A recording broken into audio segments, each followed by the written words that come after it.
کہ ریاست اس طبقے کو بوجھ تلے دبانا نہیں چاہتی۔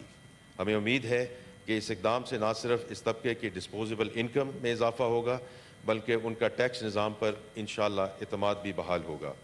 ہمارا دوسرا قدم سرکاری ملازمین کی تنخواہوں اور پینشن میں اضافہ تھا۔ حکومت نے سرکاری ملازمین کی مشکلات کا ادراک کرتے ہوئے تنخواہوں میں 10% اور پینشن میں 7% اضافہ کیا۔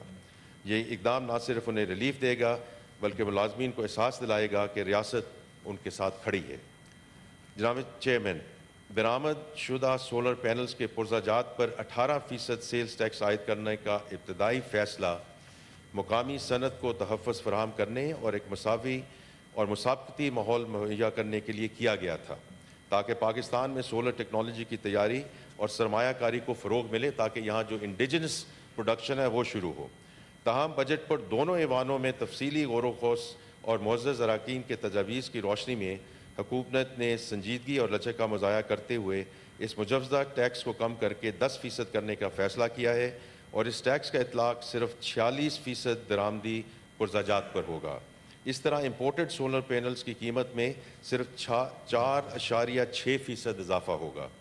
یہ اقدام اس امر کا غماز ہے کہ حکومت نہ صرف صنعتوں کو فروغ دینا چاہتی ہے بلکہ صاف اور قابل تجدید توانائی کی منتقلی کے ویژن پر بھی ثابت قدمی سے عمل پیرا ہے، تاکہ پاکستان ایک پائیدار، خود کفیل اور ماحول دوست معیشت کی جانب گامزن ہو سکے۔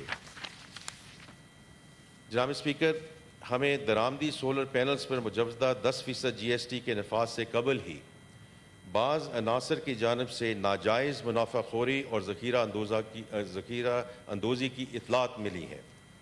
مذکورہ تجویز کے عملی نفاذ سے قبل ہی ان موقع پرست عناصر کی جانب سے قیمتوں میں خود ساختہ اضافہ کرنا قابل مذمت ہے۔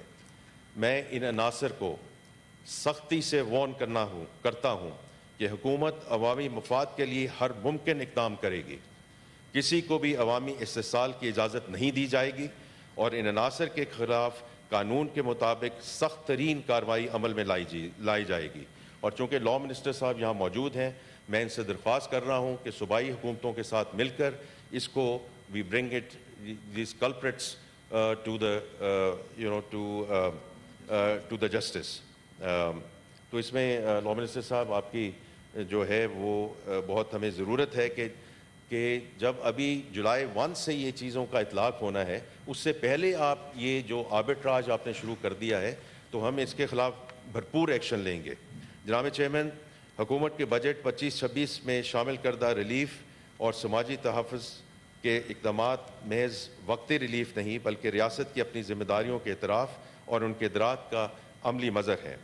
ان اقدامات میں اہم بے نظیر انکم سپورٹ پروگرام کا بجٹ 592 ارب روپے سے بڑھا کر 716 ارب روپے کرنا ہے۔ BISP کے تحت مالی معاونت کا دائرہ وسیع کرنا حکومت کے اس عزم کا عکاس ہے کہ وہ سب سے کمزور طبقات بالخصوص بیواؤں، یتیم، بزرگ شہریوں اور خصوصی افراد کو معاشی تحفظ فراہم کرے۔ اس اقدام سے تقریباً 1 کروڑ خاندانوں کو نہ صرف مالی مدد حاصل ہوگی بلکہ ان کی زندگیوں میں دیر پا استحکام آئے گا۔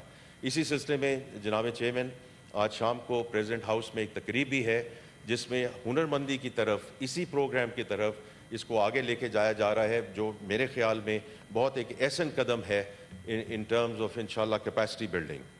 جناب چیئرمین، بجٹ میں بہتر انفورسمنٹ اور فراڈ کیسز کے معاملوں میں FBR کے اختیارات کے حوالے سے وزیر اعظم صاحب کی خصوصی ہدایت پر مجوزہ قانون میں مزید سیف گارڈز شامل کیے گئے ہیں تاکہ اختیارات کے ناجائز استعمال کا احتمال نہ رہے۔ اس حوالے سے معزز سینیٹرز محترم سلیم مانوی والا صاحب اور محترم فاروق H نائک صاحب سے ہماری بہت تعمیری اور مفید نشستیں ہوئیں۔ حکومت نے ان امور پر ان کے ساتھ کھلے دل اور دماغ کے ساتھ بات چیت کی اور ان کی رائے کا احترام کرتے ہوئے اور وزیر اعظم صاحب کی ہدایت کی روشنی میں بعض نکات کو مزید واضح اور بہتر کیا ہے۔ اس حوالے سے تفصیلات میں اپنی قومی اسمبلی کی وائنڈ اپ اسپیچ میں انشاءاللہ سوموار کو پیش کروں گا۔ جناب چیئرمین، میں ایک مرتبہ پھر سینٹ کی قائمہ کمیٹی برائے خزانہ و محصولات کے تمام اراکین بالخصوص جناب سلیم مانوی والا صاحب کا انتہائی مشکور ہوں۔ اس کمیٹی کی سفارشات حکومت کو موصول ہو چکی ہیں۔ جیسے کہ ابھی کہا گیا، مجھے امید ہے کہ پچھلی سال کی طرح اس سال بھی قائمہ کمیٹی کی 50% سے زائد سفارشات کو فنانس بل کا انشاءاللہ حصہ بنایا جائے گا۔ سینٹ کی طرح ہم قومی اسمبلی کی قائمہ کمیٹی برائے خزانہ کے ساتھ بھی تفصیلی مشاورت جاری رکھے ہوئے ہیں، اور اس مشاورت کی تکمیل کے بعد ہم فنانس بل کی حتمی شکل تک پہنچ جائیں گے۔ جناب چیئرمین، ان کنکلوژن، ہماری حکومت کا ویژن صرف استحکام پر اکتفا نہیں ہے۔ ہمارے نزدیک یہ محض ایک پڑاؤ ہے، منزل نہیں۔ جو میں نے بجٹ سپیچ میں بھی کہا، it shows direction of travel. ہماری اصل کوشش ایک جامع، ہماگیر اور پائیدار ترقی کا حصول ہے، جس میں تمام پاکستانیوں کو ترقی کے یکساں مواقع میسر ہوں گے، معیشت میں شمولیت کا حق حاصل ہو، اور ملک ترقی کے اس ماڈل کی طرف بڑھے جو وزیر اعظم پاکستان کے ویژن سے ہم آہنگ ہو۔ اللہ تعالیٰ ہمیں اپنے وطن عزیز کی خدمت کا فریضہ اخلاص، دیانت اور دانائی سے ادا کرنے کی توفیق عطا فرمائے۔ آمین۔ پاکستان پائندہ باد۔ ثم آمین۔